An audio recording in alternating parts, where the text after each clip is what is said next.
जो आई है, मेरी समझ में अभी तक हुकूमत का मकसद नहीं आया। हुकूमत क्या चाहती है? एक तो ये कि नेशनल फ्लैग है और उसका अदब और एहतराम, उसमें कहीं किसी किस्म की कमी नहीं आनी चाहिए। और वो आम हाथों में चला जाएगा, बच्चों के हाथों में चला जाएगा, तो एक दिन उसका यूज होगा, बाकी वो नाली में भी गिरेगा और उसकी बेअदबी बेहुरमती भी होगी। मुझे लगता है कि घर घर तिरंगा के जरिए हम अपने नेशनल फ्लैग की कहीं ना कहीं बेहुरमती करने का काम कर रहे हैं। हुकूमत को इस पर गौर करना चाहिए कि गैर जिम्मेदार हाथों में हमारे देश का झंडा, हमारा झंडा ऊपर रहना चाहिए, हमारा झंडा कूड़े में नहीं गिरना चाहिए, हमारा झंडा नाली में नहीं गिरना चाहिए। और मैं नहीं समझता कि बच्चे और गैर जिम्मेदार और लापरवाह लोग वो एहतराम कर सकेंगे। तो गैर जिम्मेदार हाथों में झंडा जाने का मतलब ये है कि कहीं ना कहीं हम अपने देश का अपमान करने का काम करेंगे। इसके पीछे मुझे हुकूमत की पॉलिसी क्या है ये मैं नहीं समझाऊं, लेकिन इतना जरूर समझ में आता है कि अपने नरेंद्र मोदी जी, हमारे प्रधानमंत्री, इन्होंने अपने कारपोरेट घराने को फायदा पहुंचाने के लिए, अपने दोस्तों को फायदा पहुंचाने के लिए कहीं ना कहीं ये घर घर तिरंगा योजना शुरू की है और लोगों से दरख्वास्त की जा रही है, अपील की जा रही। इन्होंने अपील तो फिल्म के लिए भी की थी, उन फिल्मों का क्या है शुरू हुआ वो सबने देखा। अब ये अपने दोस्तों को जो फायदा पहुंचाने के लिए, मैं ये कह रहा हूं कि ये झंडे का ठेका किसको दिया गया है? सैकड़ों करोड़ झंडा चाहिए होगा, हर कार में लगेगा, हर घर पे लगेगा, हर प्रतिष्ठान पे लगेगा, मदरसों में लगेगा, तमाम लोग अपने अपने शौक में लगाएंगे। और देश प्रेम की भावना के लिए लोगों को करना भी चाहिए, दिखाना भी चाहिए। तो ये इतना झंडा कहां से आएगा, कौन लोग बना रहे हैं, किनको ठेका दिया गया है?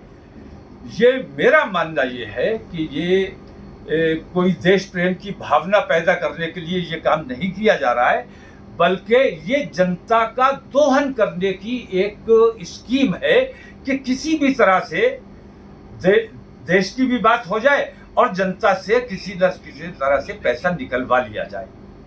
तो इस किस्म की जो मैं वजाहत चाहता हूँ, हुकूमत हिंद से मैं वजाहत चाहता हूँ, नरेंद्र मोदी इसकी वजाहत करें कि इसके पीछे उनका असल मकसद क्या है।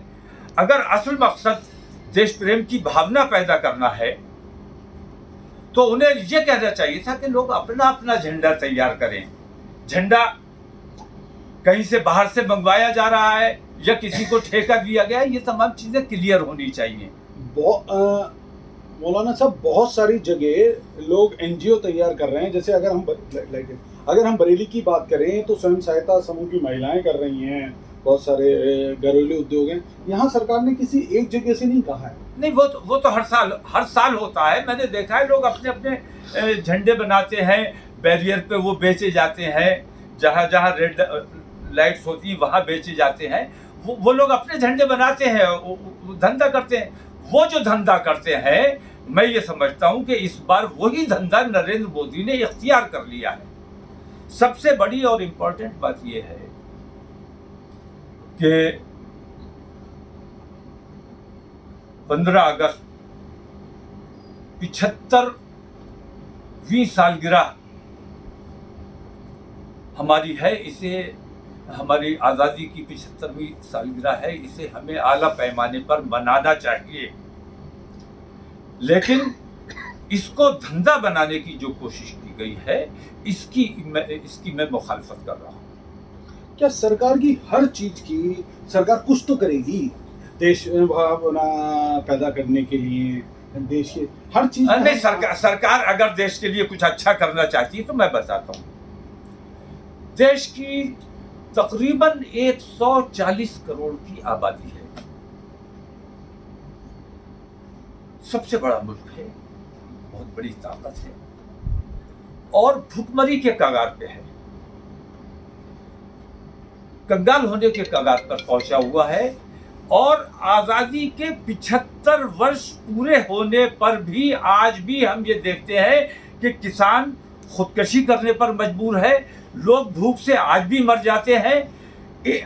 75 वर्ष में आप एक गरीब आदमी को खाना नहीं दे सके हो। मैं ये कहता हूँ कि 140 करोड़ की आबादी बहुत खुश हो जाएगी नरेंद्र मोदी साहब से। मैं ये कहता हूँ, अपने देश के प्रधानमंत्री से मैं ये कहता हूँ कि सिर्फ 2 लोगों की नाराजगी आपको मोल लेना पड़ेगी। देश की पूरी आबादी आपसे खुश हो जाएगी और देश के जो अर्थव्यवस्था चरमरा गई है और 2 लोगों के हाथ में सारा पैसा जा चुका है, उस पैसे को जैसे आप किसान की जमीन अधिग्रहण कर लेते हैं, इस तरह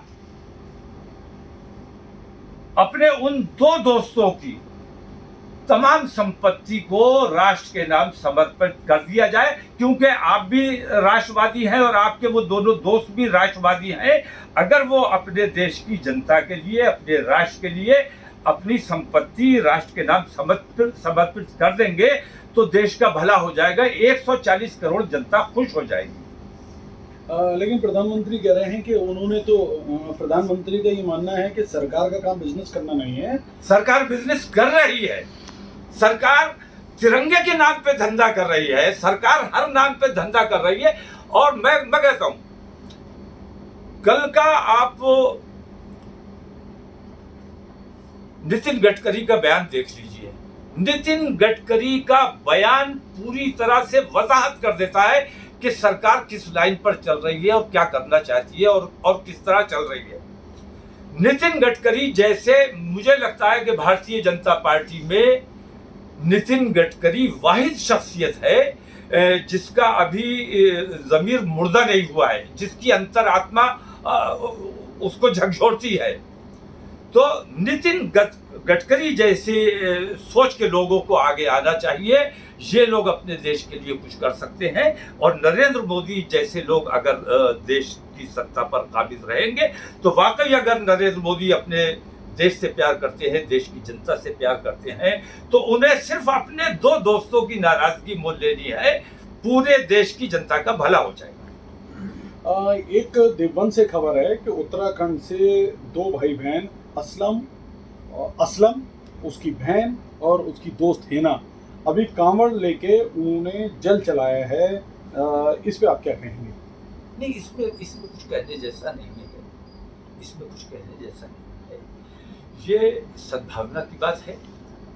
उन्होंने अपना मजहब नहीं बदला है, बल्कि हमारे हिंदू भाई अपनी अकीदत का इजहार करने जाते हैं, अपने दोस्तों के साथ वो भी चले गए।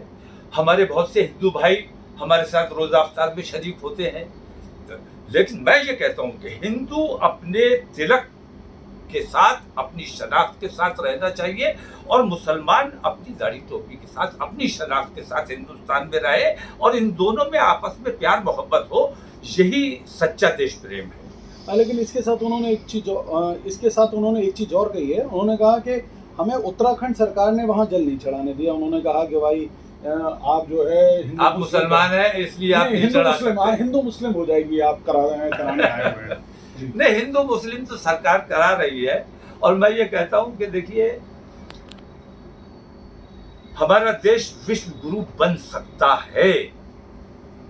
आप बनाना नहीं चाहते, आप हमारे देश को हिंदू मुस्लिम में उलझाए रखना चाहते हैं। अगर हिंदू मुस्लिम से ऊपर उठकर आप हमारे देश को विश्व गुरु बनाना चाहते हैं तो पहले अपने पड़ोस को ठीक करना पड़ेगा। आपका पड़ोस आपके कब्जे में चाइना नहीं आएगा, लेकिन नेपाल से आप बात कीजिए, नेपाल को अपने साथ कीजिए, उसके साथ दोस्ताना माहौल बनाइए। पाकिस्तान से बात कीजिए, पाकिस्तान से दोस्ताना माहौल बनाइए। नेपाल से बात कीजिए, श्रीलंका से बात कीजिए, भूटान से बात कीजिए। अपना एक समूह बनाइए, अपना एक राष्ट्र संघ बनाइए।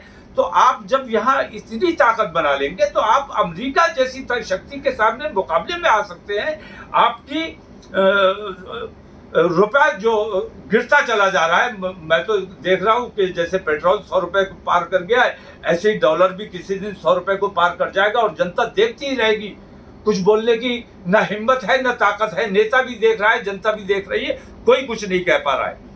लेकिन ये रुपये का गिरना अगर रोकना है तो अपने दो दोस्तों को नाराज करके आप रुपए का गिरना रोक सकते हो, अपने देश को मजबूत बना सकते हो। बहुत शुक्रिया आपका, बहुत सवाल हो गए। एक आखिरी सवाल कि आपने एक मौलाना साहब आखिरी सवाल, अभी कहा गया है कि आप राजभर आप और शिवपाल जी एक गठबंधन बनाए, इसमें क्या कहना है?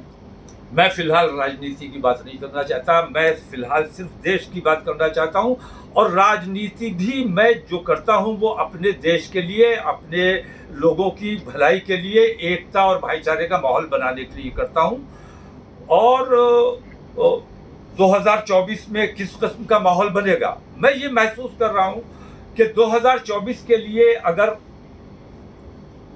मुकाबला करना है भारतीय जनता पार्टी का, तो किसी को अच्छा लगे या बुरा लगे, मायावती चाहती हैं वो प्रधानमंत्री बन जाए, समाजवादी वाले चाहते हैं वो प्रधानमंत्री बन जाए, ये लोग अगर सब अपने लिए काम करते रहेंगे कोई नहीं बनने वाला है। सबको मिलके, कांग्रेस वालों को भी कुर्बानी देनी पड़ेगी, सबको मिलके किसी कोई एक साफ सुथरा चेहरा सामने लाना चाहिए, वरना आने वाले वक्त में मैं बताता हूं, मुसलमान ने भी ये मन बना लिया है कि अगला प्रधानमंत्री भारतीय जनता पार्टी का ही बनेगा, नितिन गडकरी या योगी आदित्यनाथ हमारी तरफ से देश के अगले प्रधानमंत्री हैं।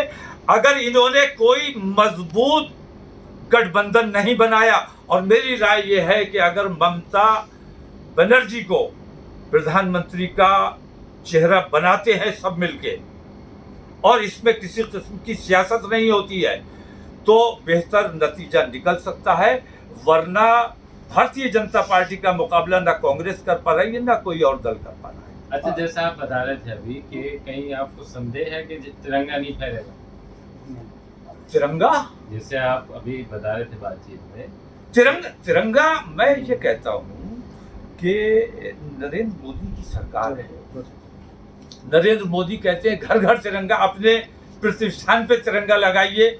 नरेंद्र मोदी क्या आरएसएस के मुख्यालय पे तिरंगा फहरवाएंगे, उनको बाध्य करेंगे कि आपको तिरंगा फहराना चाहिए? कैसे आजादी के 75 साल तक